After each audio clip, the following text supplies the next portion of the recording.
Malam ini kawan lama kami, Adrian, ajak makan. Tapi tak sangka dia ajak kami pergi Indian restaurant. Sampailah kami ke Lawang KL yang terletak di Jalan Galloway.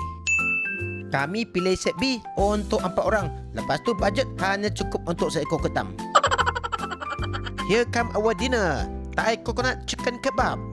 Ini chicken koza, lamb shawala, ikan sakap dalam MJ special sauce, bagian bara Punjabi brinjal, 2 jenis naan dan 2 jenis nasi.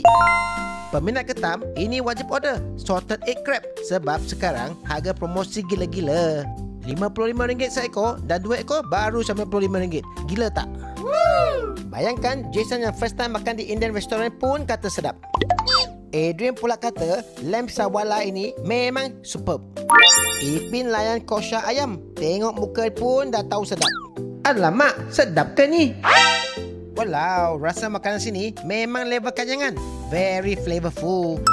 Ketam masak telur masin ini masuk mulut je, raw saya tiba-tiba terus hilang. It was so good. Akhir kata, bagi kami, sini memang standard fine dining, tapi dengan harga yang sangat berpatutan.